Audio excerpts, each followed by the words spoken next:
Recording. Hi, my name is David Batsoffen and I host a travel blog called Travel and Things.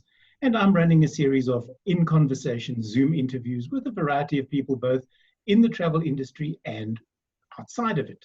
And today I talk to Nick Dreyer, who is the CEO of Veldskoen Shoes. Funny that I just happen to have a box. Hey, Nick, how you doing? Very, very well, and you, David. Thank you so much for having me on your show. It's a real privilege to be able to get to talk to you, and it's lovely to see you in person. Well, this is it. I mean, I've been wearing your brand for how long now? Since the very beginning. I think I was one of the first to put them on. Still going strong. I think you were like within the first 10 people, David. Yeah. So here they are, still going strong. We were saying just before we came to air, your brand is not one for too much repeat business because they last too well. Built-in obsolete. They do get better with time as well. So, like I said, it's not the greatest annuity business in the world, but that's the thing about Veldskoen, though. It's always been known as something that's comfortable and that lasts and is quality. And the world needs a little bit more of those sorts of products. So we're happy to hear that those shoes have served you well for 3 years. So tell us a little bit. Let's go back to the beginning. How did the brand start? I know that you are the CEO of Veldskoen Shoes, but you're also co-founder of Dorp, which is a whole different thing, and not Dorp, which you can buy from today. Yeah. So Dorp is digital online retail products. It's the holding company which actually holds the company Veldskoen. Right. And Veldskoen started 3 and a bit years ago, where my mate and I, Ros Zondag, we were complaining about the fact that the South African team looked really bad at the Olympics. They were wearing these sort of unbranded or Chinese branded tracksuits. And it happened in a conversation in a car where Ross and I were talking about what South Africa could have been wearing to make us look a little bit more South African, something that could be reflective of, the great people and country that we are. And his suggestion was Veldskoen. And I said, come on, Veldskoen, and it was this strange situation where I couldn't get my head around it. But then I had a designer who put bright yellow soles and bright yellow laces on Veldskoen, designed it. And as I got hit back on my phone on WhatsApp, a green pair, yellow pair, red pair, I thought, bang, we've got something. And Ross and I then set out to learn how to build an e-commerce business. So we using Veldskoen, and we learned how to build e-commerce sites. We learned how to also find a manufacturer for the shoes, and we learned how to market ourselves digitally and became quite expert in digital storytelling. And so Veldskoen was born, and we'll talk a little bit more about how it grew in its progression. But over time, those skills inside Veldskoen lent themselves to us, in fact, creating an agency which specializes in digital storytelling and in the e-commerce as well. So our main focus in life is the fashion brand Veldskoen, which now trades globally. And then our secondary piece in our business is that we have an agency that helps people go and sell things online. Now, I know that Ashton Kutcher has been seen wearing a pair of yours. I think it was at a Lakers game. I know that Prince Harry has been seen wearing a pair of yours. I hope the ones that you sent to Prince Andrew you took back. He doesn't deserve to wear them. I don't. Yeah, look, hopefully he doesn't have a pair. Your background, Nick, is not in the shoe industry, is it? Or in online marketing? No, it's something that we talk about regularly, especially now with people trying to come up with new ideas and businesses. I'm an ex-hotelier. I used to be the general manager of a fabulous South African hotel called Element House. And I then ended up being involved in the arts and also in exhibitions. And my business partner, Ros Zondag, is in fact an ex-builder. So your skill sets don't necessarily have to align with what you want to achieve. And so it's just an interesting journey to go from that into this, into what is now kind of a global fashion brand. But it took a lot of learning and a lot of perseverance. I mean, these things don't, they don't happen overnight. We're sort of like a 3-year, very small overnight interesting business at best. You know, we're still getting there, trying to grow it. Listen, you say that Ross is a builder. Would you believe I'm an electrician? So maybe there's another business that Ross and I could look. We can start a construction company, and all our people could wear Veldskoen. Yeah, exactly. Yeah. So as you rightly point out, your original skill set nowadays specifically, you need to upscale or even change direction, because if you don't, you just get left behind.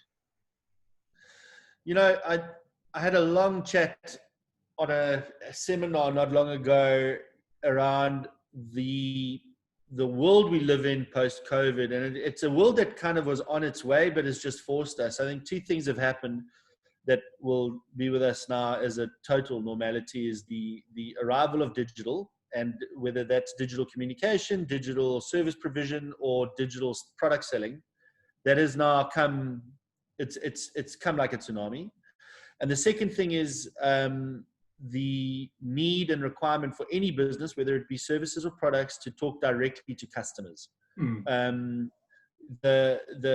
What we've learned during shutdown, for example, in Veldskoen, I just didn't have retailers that could sell my shoes.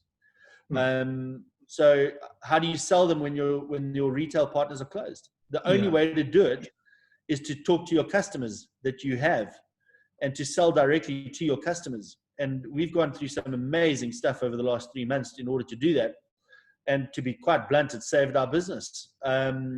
Being able to chat directly and take ownership of our customers. And I think COVID-19 has forced businesses to realize that you need to know who your customer is and you need to be able to sell the product directly. Because I know once you started opening for deliveries again, the feedback that I've been watching on your social media as to how you've been dealing with it has been phenomenal.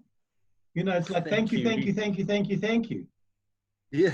And you know, what we did was, I know that when I've got from you, it's literally been overnight. You hang up the phone and the next day, literally as you hang up, I mean, I'm exaggerating now, but there's a ding dong and there's the guys from Veldskoen Shoes.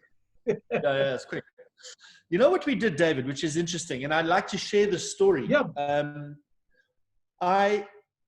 We had about a week's notice for the lockdown, like everybody else. I knew that for the next 2 months I wasn't going to have any revenue through the retailers. And, you know, we've always been a strong online offering, but the online offering on its own is just not big enough to sustain the business. You know, you've got a mix. You've got business to business. You've also got retail. And when it happened, I realized that you had to sell to customers, and that the challenge was going to be that you couldn't actually get the shoes to them. So what I did was I converted my entire team into a good old-fashioned call center, except that they didn't phone people, they emailed people. And we didn't email them with a bulk email client like MailChimp. We divided the 25,000 customers database that we had amongst the 8 staff that we have. And everybody sent a personal email to every single customer we've had. And in it, that letter, we said, how are you? We're thinking of you. Please remember to support local business, because this is going to be an incredibly difficult time. Whether it's us, and we started a hashtag saying, help local, buy local. Yeah. And we told our customers that you can still buy our products. You can still buy our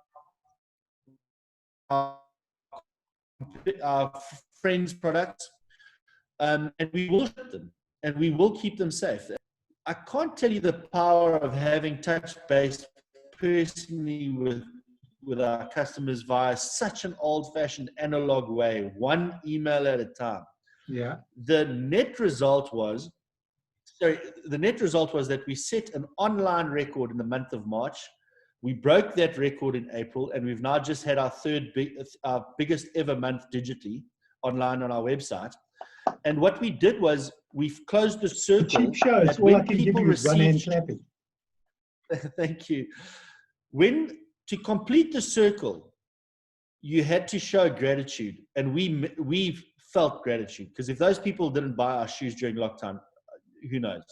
Yeah. That we then hand wrote a note to every single person, and it wasn't a bulk thing. We hand wrote a note to everybody that bought during the lockdown and thanked them for supporting our business during closure.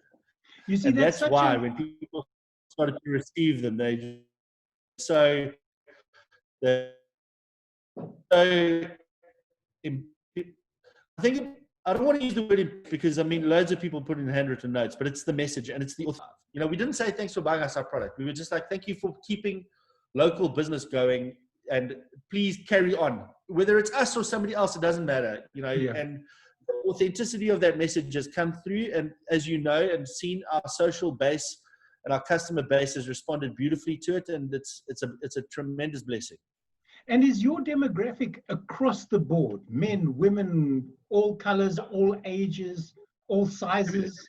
Yeah, it's the tagline of our business. We're the soul of South Africa, and Right. so our shoe, yeah, yeah, and when we the soul of South Africa, and when we set out to start the business, I didn't want to be a hipster shoe.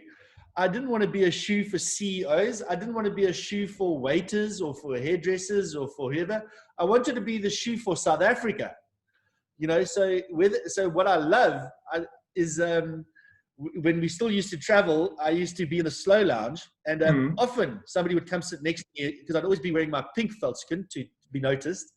And somebody would come sit next to me, and it would be invariably some senior guy at a business, right? And he'd come and he'd say, "Nice Veldskoen." And I go, "Hi, I'm Nick. I'm actually involved with Veldskoen." And he'd go, "That's brilliant." And we'd get talking. And my biggest joy was that the two of us were wearing Veldskoen, and so were all the waiting staff. and that is Veldskoen. You know, it's the soul of South Africa. It's the one thing that we can all have that shines a light on all of us, that shines a light on all the great things about South Africa.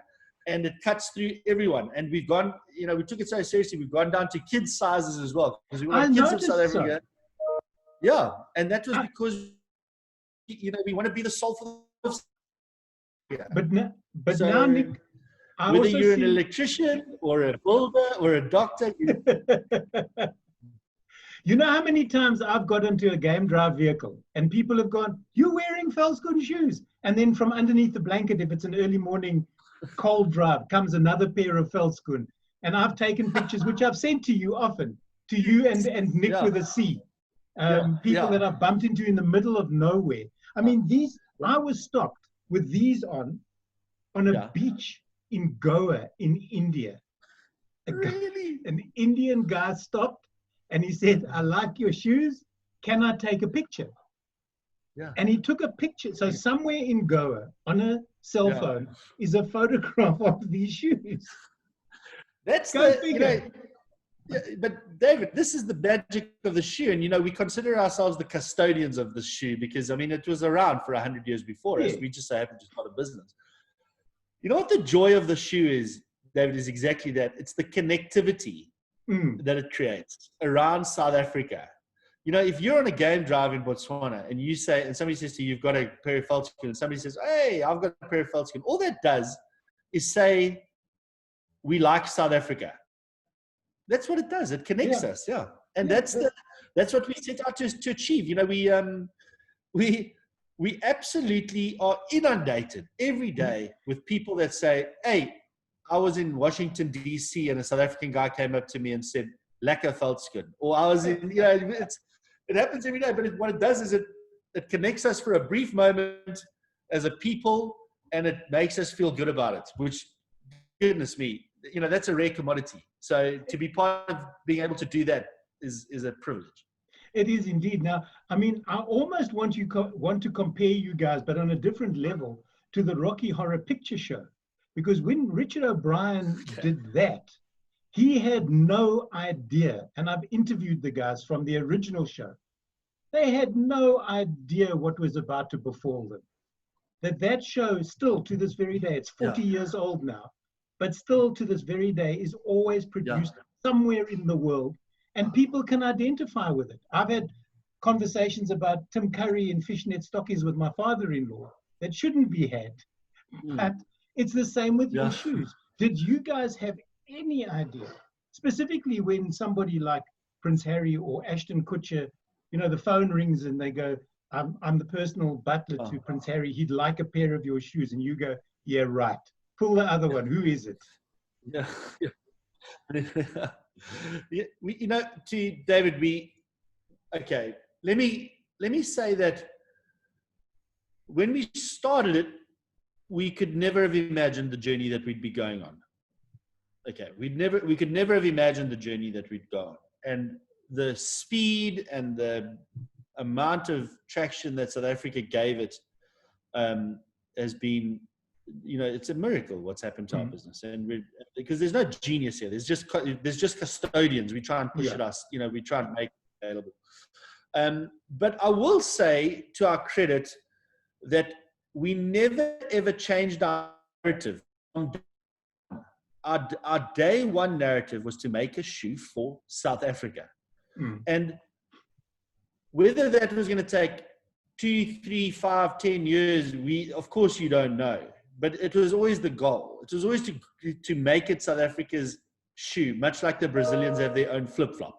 Yeah. But what's staggering is how quickly we caught the imagination of South Africa, and how powerful that digital messaging was, and how, we're still a very small footwear provider. I think we're relatively big now, but like Nike and Adidas, they sell millions of shoes. We're not there, but we're slowly, and I'll tell you something about the Olympics just now, but we're slowly becoming part of the South African lexicon, which is, that's an important thing, because if you think about the words that define South Africa, you think Mandela, Madiba, Table Mountain. There's a couple of catchwords, that, and Veldskoen, is slowly but surely becoming part of the lexicon, which is like, it's Veldskoen Shoes, much, like Havaiana is Brazilian. That's but the kind of the. I got into trouble originally because I posted a picture of the Veldskoen shoes, and I mentioned them as Veldskoen Shoes. I was shot down on social media going, David, don't you know that the word Veldskoen by its very nature means shoe? So why do you say Veldskoen shoes? I said, read where the trademark is, people. Stop being such prefects. It's called Veldskoen Shoes. That's the brand. Coca-Cola isn't Coke. It's Coca-Cola. Come on now. This is how ridiculous people get. Yeah, but it's so funny because it always happens when we launch. Okay, so we just launched in Italy in the middle of COVID-19. During the pandemic, we launched. Really? We actually launched Veldskoen Italy a month and a half ago, literally during the epicenter of their pandemic. And we did that because commercially we could see this. We could see the e-commerce community, the e-commerce traction in Italy was going through the roof because everybody was at home. So we launched there. But I'll tell you what happens every time we launch Veldskoen, no matter where it is, whether it's Italy, Australia, England, in America. The first thing that happens is a bunch of South Africans that live in those territories jump on our social media and say a couple of things. They say, one, there's no D in Veldskoen. It's Veldskoen. Veldskoen, They all tell us, they go, it's no, you've got it wrong. It's Veldskoen.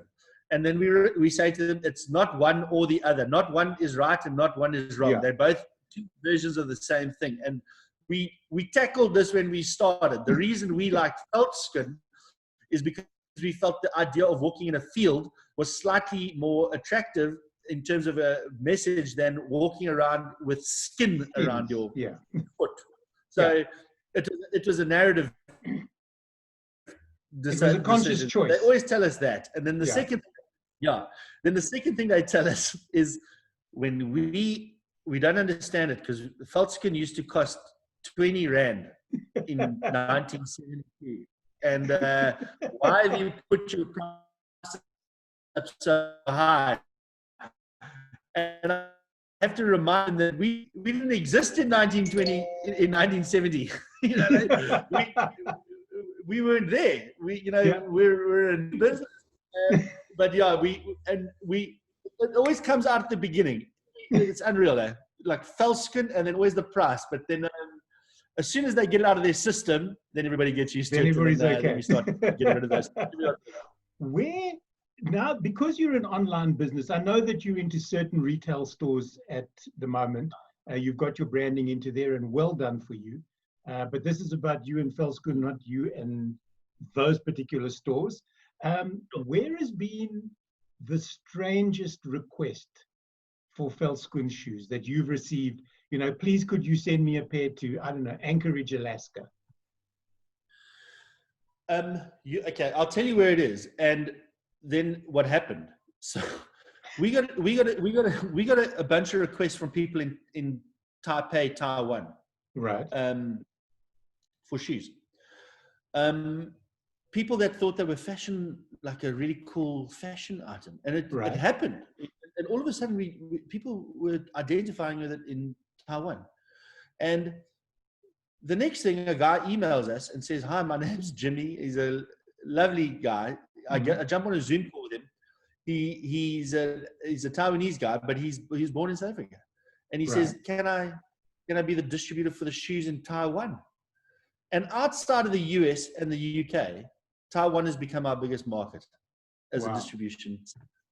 And it's amazing how when I saw that people in Taipei were asking for our shoes, I could never even have imagined how it would even be read, how the word could be read. It was an amazing thing. And now for it to have traction there is incredible.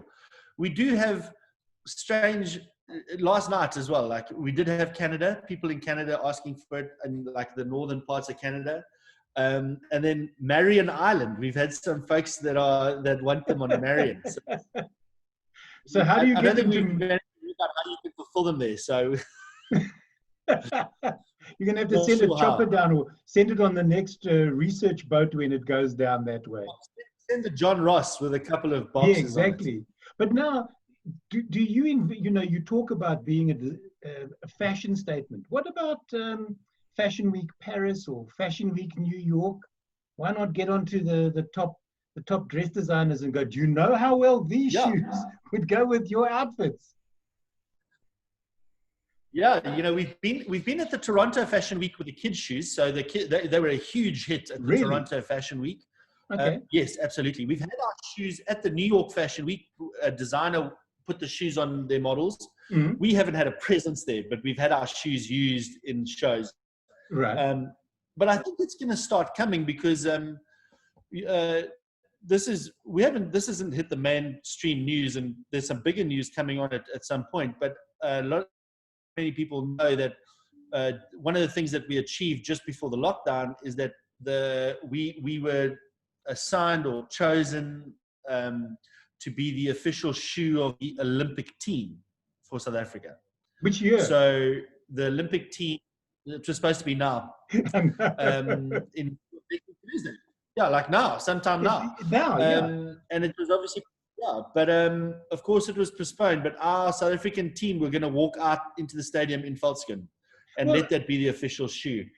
And I think we've got a big thing happening with the Olympics still. And when that happens, I suspect that internationally there's going to be a real interest in the shoe from a fashion perspective, because you know a platform like the Olympic opening games is pretty big. Yeah. And as we know, they're very visible. You can, you know, because the team is going to be wearing different colors. So I suspect that once that happens, we'll probably get a lot more fashion traction in the rest of the world.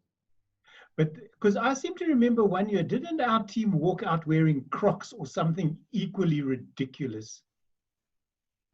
That year they wore those strange tracksuits and nobody could figure out where they came from or what they were doing. Yeah, that's what started Veldskoen. We complained about that. But you know, David, what I don't understand is, and let me qualify it, because Sascock has actually done a great job in embracing this. Right. So it must be given to their CEO, Ravi, and the team. They've embraced this idea that the South African team that walks out must be indicative of South Africa. Yeah. You know, the French walk out with a beret, the African nations walk out with their traditional dress, the Americans have always got a basher on and some boat shoes.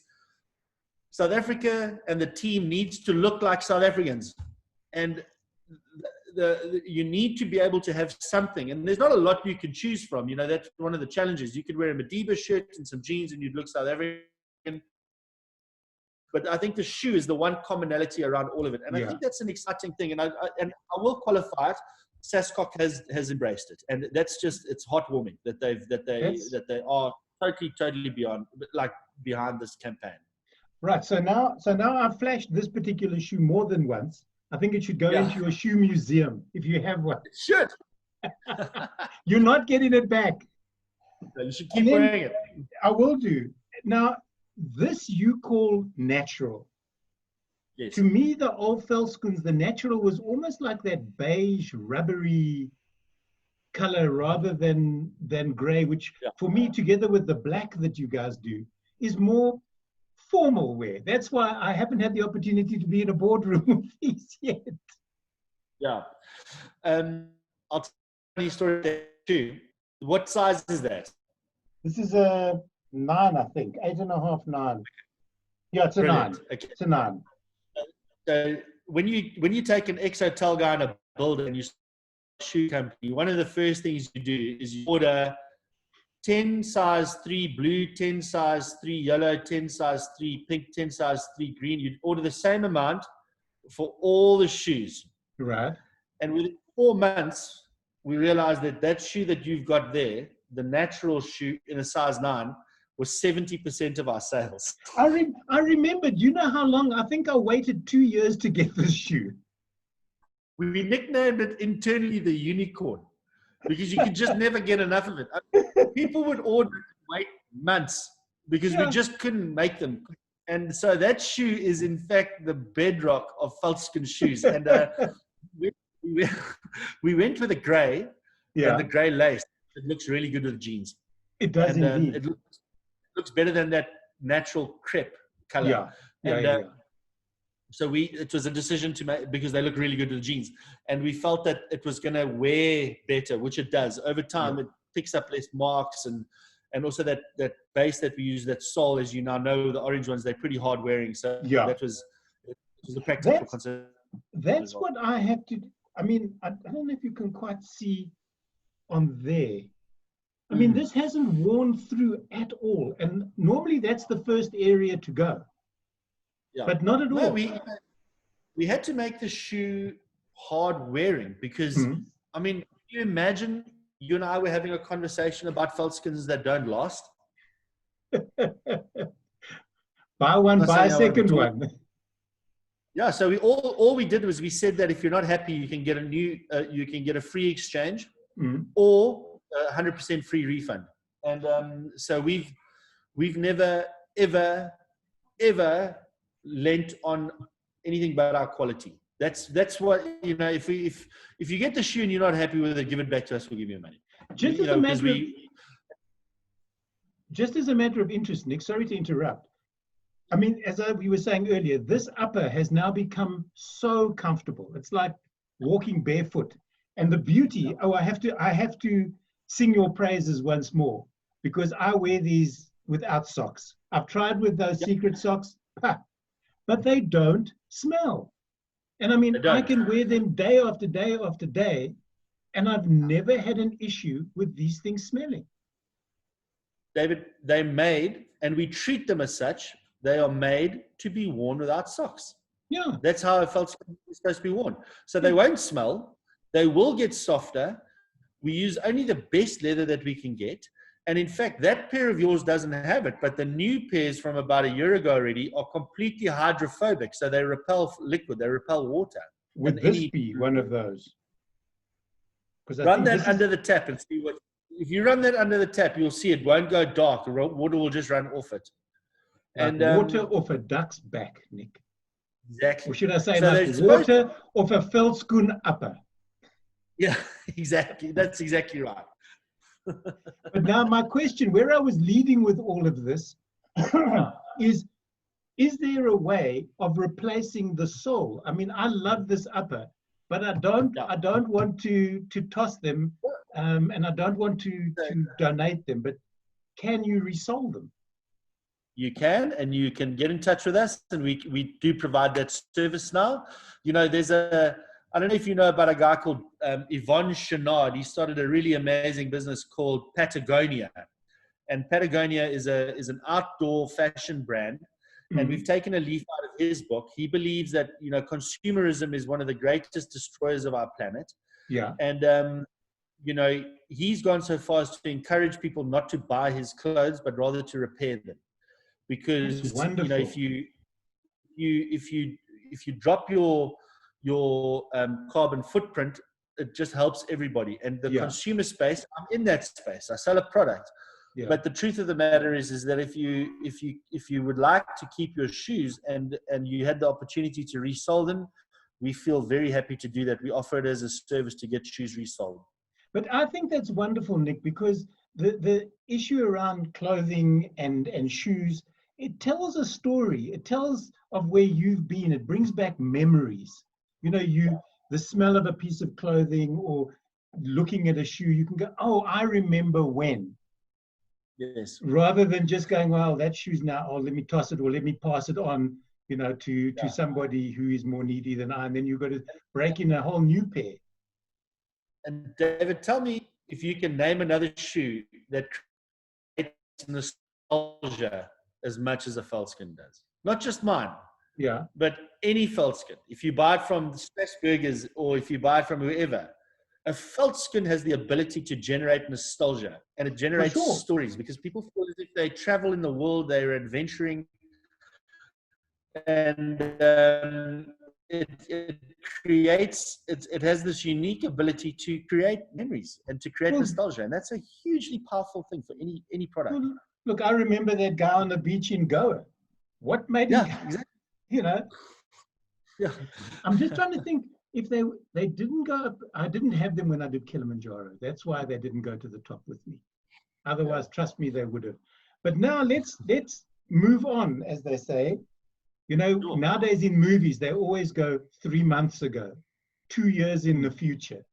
So let's talk about, I remember back in the 70s, when I was but a stripling, as they say. Chelsea boots, not Veldskoen, but the Chelsea boot version of this was all the rage. And then, of course, along came Bluntstones, which is the Australian work boot. And then you guys come along and go, "Ba-ding, what about us?" Yeah. The idea was we wanted to increase our product range because we sell in different territories. You wanted to be able to cater for specifically winter markets. This is to do with the hydrophobic as well. But why did we choose the Chelsea boot? Mm-hmm. I think what people don't know is that the Veldskoen last, or the shape, is one of the most iconic shoe shapes that the world has known. Us and the Clark's Desert boot share a DNA in terms of its design. Really? And the Chelsea boot is one of the most iconic, widely used boot shapes, if not the most widely used boot shape. Okay. And what we've always thought that where we'd rather play, we don't really want to play in disposable fashion. We'd like to be associated to legacy products. So products that may come out of fashion or go into fashion, but have stood the test of time. So you'd find us hard pressed to create a Veldskoen sneaker because they're a highly fashion, it's fashion conscious. So we've decided to stick to heritage products, and that's why the Chelsea boot is a nice fit for us. It also looks great with jeans. We've brought our DNA with the color in and the color matching of the gusset and the sole. And it's done well. It's a really great winter product. It hasn't overtaken the sales in the Veldskoen, but it's been a beautiful addition to our product range. Great stuff. The children's shoes that you mentioned, I take it that was just an obvious extension of, or were there kids in amongst your family who went, "What about me?" Look, my wife gave me so much pressure to get a pair of Veldskoen for our son, who's too small to even wear them, but he's now 3 years old, so he's just about getting in there. But what we had a lot of is parents wanting to buy for the whole family. Okay. And so we provided. It's not that, weirdly, it costs no less to make a children's I was shoe about to than it say, makes an adult shoe. It costs the same. kiddie shoes and the adult shoes are the same price to make. You know, you That's buy not those. good business. You can't sell them for the same price. Well, this is it. But you know, but what's nice is that you keep it in the family, which is a really nice fun. So you've got a lot of families that buy one for mom, one for dad, one for little son and daughter, and then they're like a little unit, and they get a pink group or a blue group or whatever. And so it's a really fun addition. It's not the sexiest business from a margin perspective, but it makes everyone feel quite good. And I mean, it's there's some things are more important than just the bottom line. Here's a market that you may not have thought of.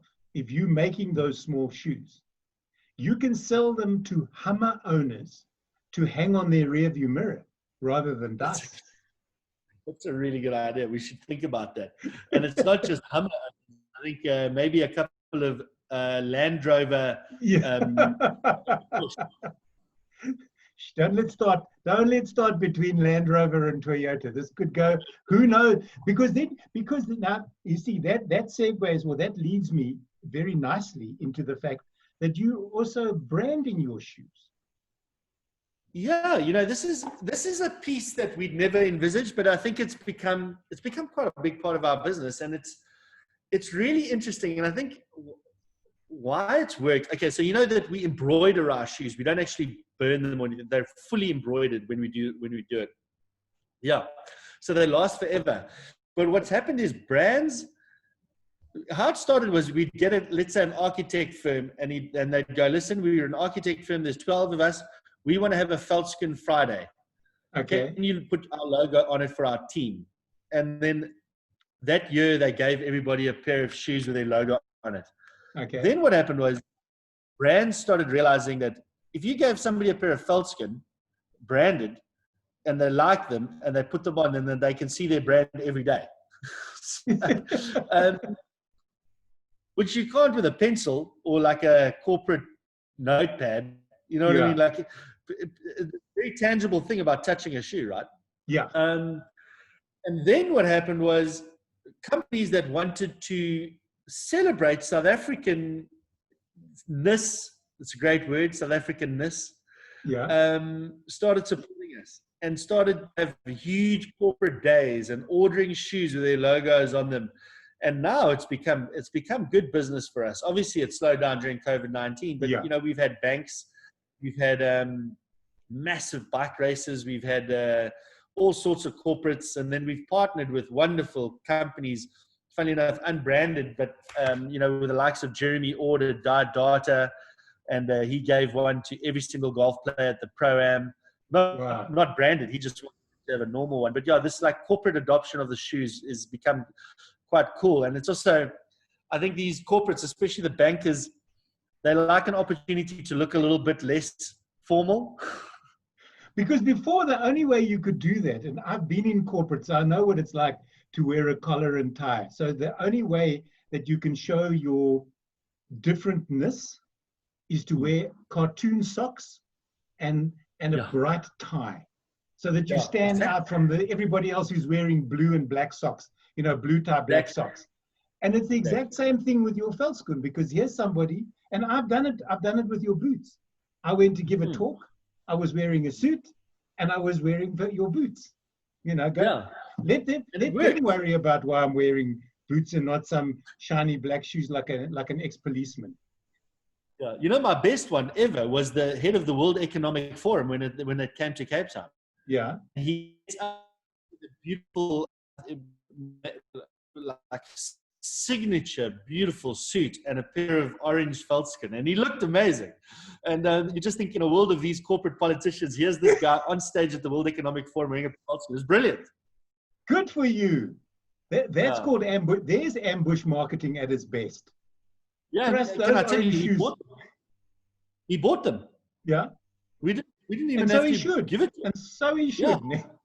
Yeah.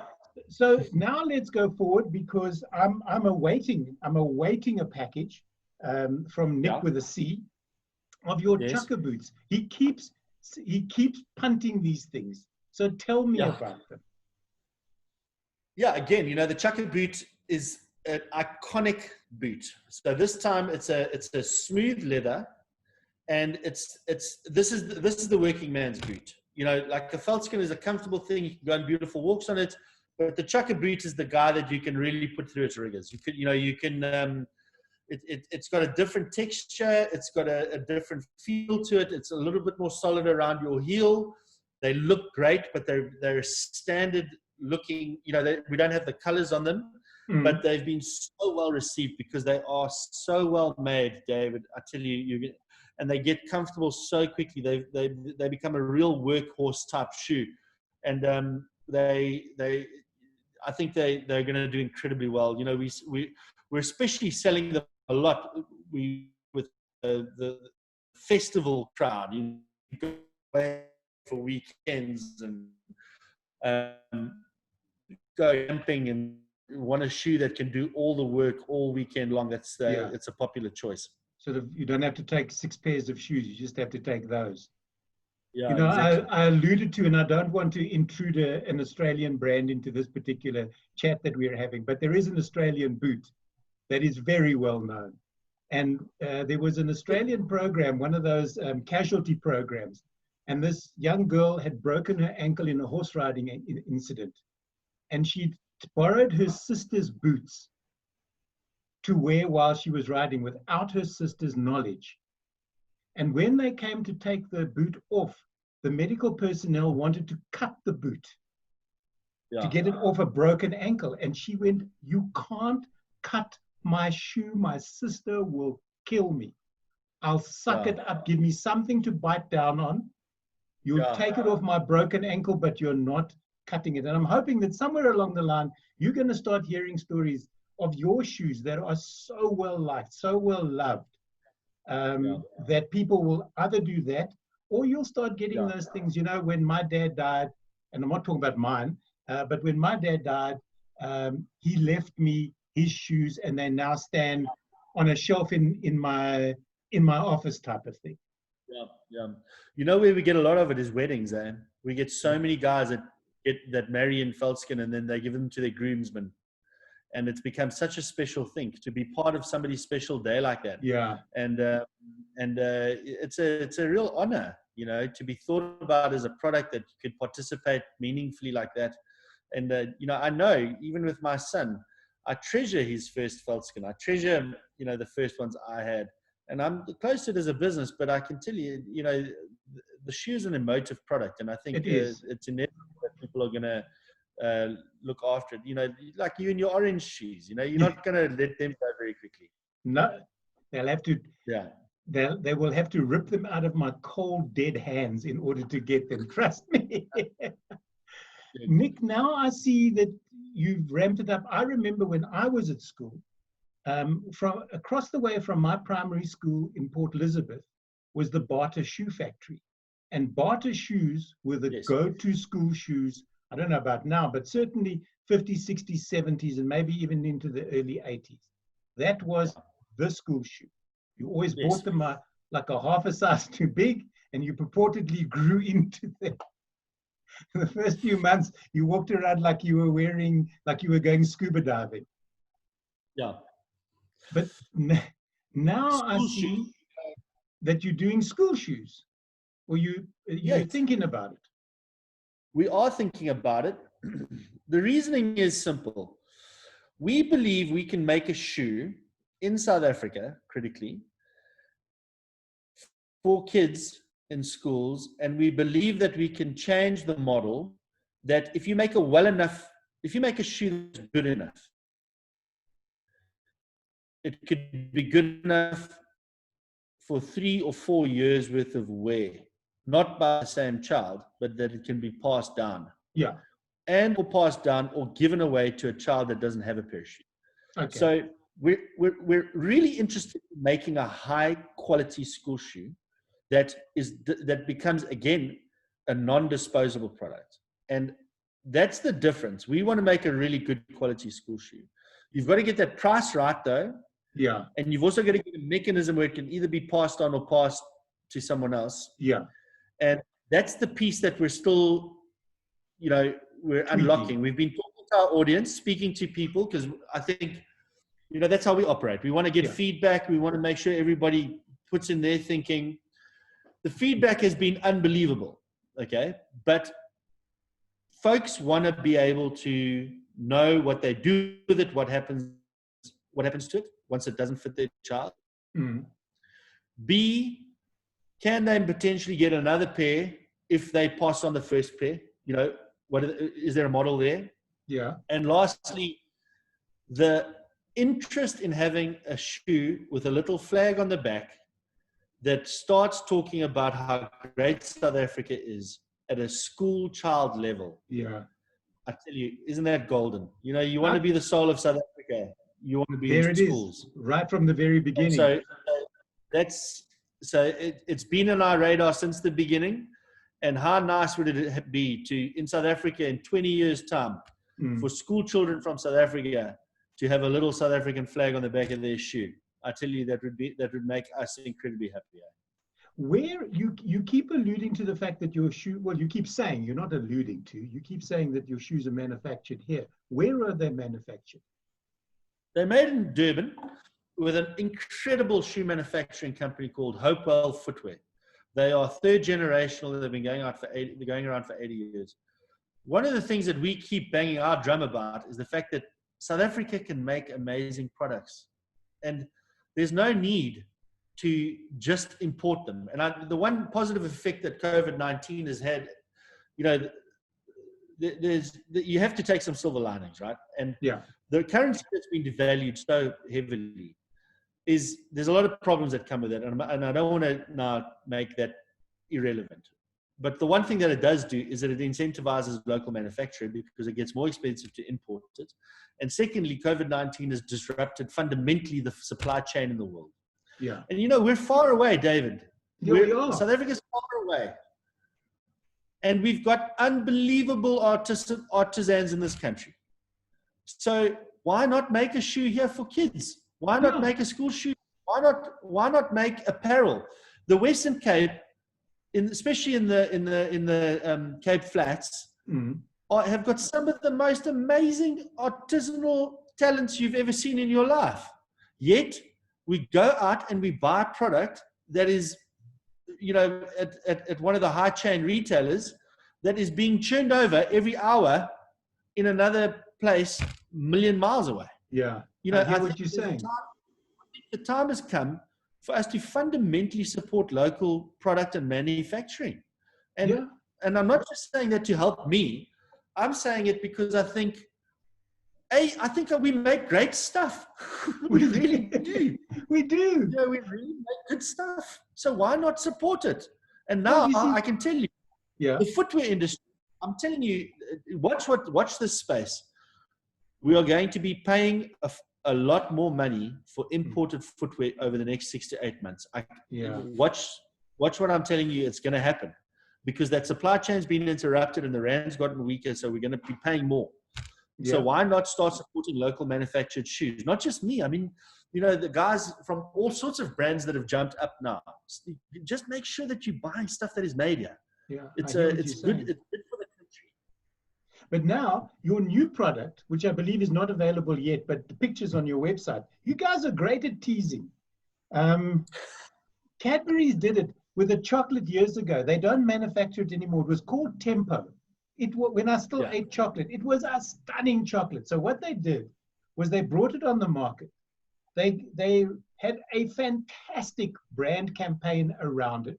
They left it in the stores for a few weeks until everybody got hooked on it. And then they took them off the shelves. They cleared their shelves of Tempo, and you couldn't find them anywhere. And people started phoning, started looking, hunting high and low, and then they flooded the market and they sold everything. It was such a clever marketing ploy. So you guys at the moment, and this may come back to haunt you, are doing belts. Now, I don't know what sizes you were looking at pre the lockdown, Nick, but I should imagine that the 28s, 26s, 28s, 30s, and 32s are going to be the smallest of your selling, and maybe 38, 40, 42, 46, 48 is going to be the new norm. Come post-lockdown. I think, you know, it's an interesting thing, David. You know, we talk about Veldskoen. It's kind of with a belt. It's it's moving our footwear, right? Yeah. And that's an interesting transition, which is around at what point does Veldskoen become a brand, like a fashion brand? Because to put the word Veldskoen on a belt, it comes with some consideration. So let's just say the DNA has to come through. So it has to be an unbelievably well-made belt. Yeah. It has to be made in South Africa, and we bring it to market. But we are being cautious because, we do realize that we're a footwear company. And our ambitions are to be able to sell ancillary products and to celebrate the Veldskoen brand in different ways. Of course, that just makes sense. But what we have learned is that it's best to start small, and the welcome byproduct of a small batch of stock, which then becomes highly in demand, is the tempo model you talk of. Exactly. Dragon's Den would be proud of you, Nick. The only people that, and I know because they'll be watching this, that'll be messaging me, is my customer service team that go, you make our lives bloody difficult. And I'm afraid that's just par for the course. But yes, we do start small. We test the demand, and if the demand comes, which I think it will with the belts, then we ramp it up. But there might be that little moment where there's a bit of frustration. But that's the byproduct is the demand is a good thing. Nick, we right at the beginning of our conversation, we were talking about the change in thinking now with COVID-19, with lockdown, with the digital space. Are there any words of wisdom? People who are going to be watching this, who are sitting and thinking, all right, so Nick was he was a hotelier. His business partner is in construction. David is an electrician. Whoever's watching can say, well, maybe I'm a plumber. What else could I do? So well, your light bulb moment was the Olympics, but are there any tips that you can pass on to budding entrepreneurs who are watching and listening to this and going, how can we ramp things up? Because we can't do what we used to, but we still want to make money. Yeah. So David, it might be the most important question anybody could ask during lockdown at the moment as it relates to business. So, the macroeconomic and sociographic and social consequence of COVID-19 is that there's been this tsunami towards digital, and you have to be able to talk to your customers. The second thing that's happened on a microeconomic thing is that it's taught us that at any given moment, life can change fundamentally in terms of your income. I think, use the example of a pilot. A pilot that was flying internationally for Qantas 4 months ago, had a highly specialized vocation, was probably in the most set employment structure that you could want for. And then this virus comes along and then throws the entire aviation industry on its head. So the microeconomic consequences that I think it's responsible for people to look at alternative income streams, just in terms of their own communities. And the second thing why I think it's important to do that is because we are going to need to create new businesses in the country if we're going to get it back up and running. There's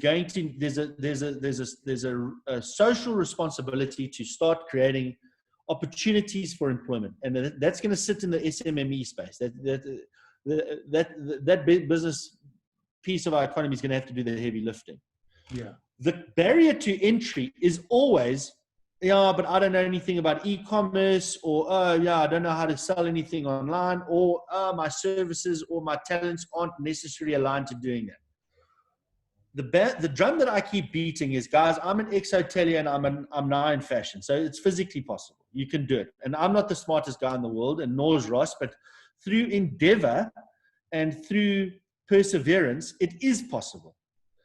The second thing that is always a stumbling block for people is that they think that they need to be the new Mark Zuckerberg or the new Twitter, and they need to invent the next big thing.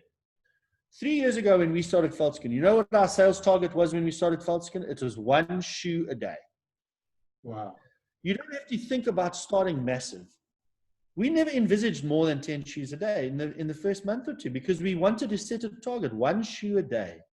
We were both in a situation where we needed to get new revenue because we were both struggling in our professions. So we set out and we said, right, what can I do? What can I make? And let me find out how to sell it. So the second piece of the macroeconomic environment is that you can start. You just have to start. You have to do something. You have to start selling a service, doing what you're doing now with your, speaking to your audience, and figuring it out.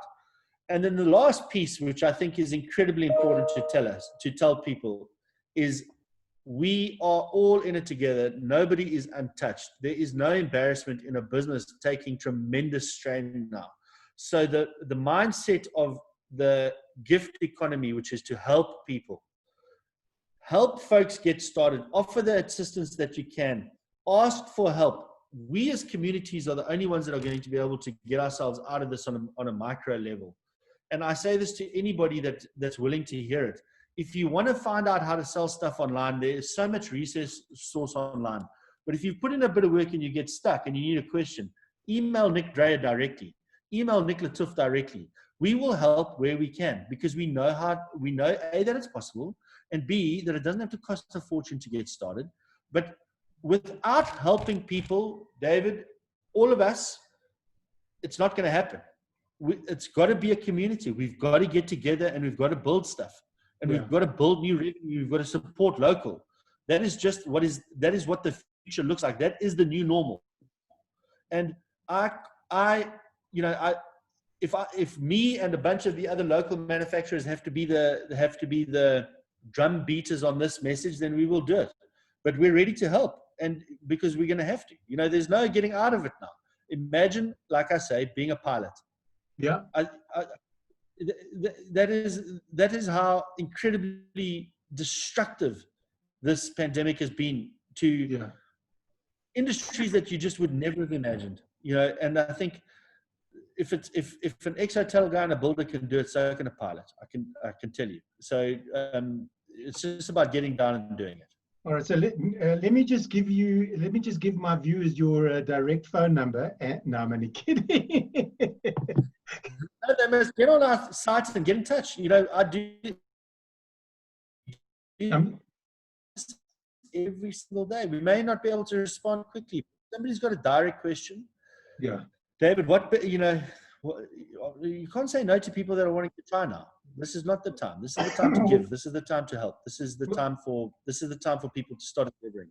I hear exactly what you're saying, Nick, and thank you so very much for that, because I'm hoping that people who are going to be watching, who will take you up on your offer and who maybe have an idea, but because often, and I watch Dragon's Den a lot, and I feel so sorry for those creatives. They walk in there with wonderful ideas, and in 2 seconds, the biggest problem is often their finances or the way they valued their company, and they shot down in flames, and they leave there with their dreams wrecked. And for you and Nick without a K, as I tend to call him, to offer something like this, you're not offering business help. You're not going to start an online course for these people. But if they've got a direct question that you believe that you can help them with, then you will. Because as you say, this is not the time to be turning people away from your door, or to be going, really? You had a clothing shop and now you want to make biscuits? Are you mad in your head? And David, I think, you mentioned that Dragon's Den thing, that's a daunting thing, and people get it, but we're not talking about the Dragon's Den experience. We're not talking about funding. We're not talking about building big businesses. You know what we're talking about? We're talking about survival. Yeah. We're talking about starting something that is going to generate a little bit of revenue that you never had before. That's it. And that's what this is about. And I know, because I've done it before in Veldskoen. We built something out of the need to survive. And because our motives were good, and because we worked hard, what invariably happens is that you grow. You might not grow to becoming to the point where people want to throw money at you for investment and use crazy terms like scale and, all these sort of things. That's not what we're talking about. What we're talking about is getting you to a point where you can supplement your salary and look after your kids and start living a life where you're just not panicking about where you're going to get your next revenue or your next paycheck. Yeah. That's what we're talking about. and yes, there might be bigger guys out there with better ideas, but what we're interested in right now is helping people and helping people start, because you're never going to start big every time. I No. can 99% of the time you're going to start small, and we're very good at that. Well, that's what's kept you front of mind. That's what's taken your brand to America, to Europe. I think I remember talking to Nick about Israel, perhaps, because I know my niece wore a pair there, and she was overrun by people wanting to know where she got them from. Yeah. Start small, but start. So I don't think we could end this chat on a better note, Nick. Start small, but start anyway. Yes. Nick, if people do want to get hold of you, how do they go about it? They can go through your website, they can go through Facebook? Email me directly. My email address, Facebook, Instagram, but also my email address. That's my core communication. It's nick@dorp.africa. There's no .co.za. There's nothing like that. It's nick@dorp.africa. Email me directly, and have a chat directly. Our doors are open. Great stuff. Nick, thank you so much for taking time to chat to me. This has been In Conversation With. I'm David Batsoffen. He's Nick Dreyer. Nick, once again, thank you for joining me. David, thank you very much. I appreciate it, and best of luck to you.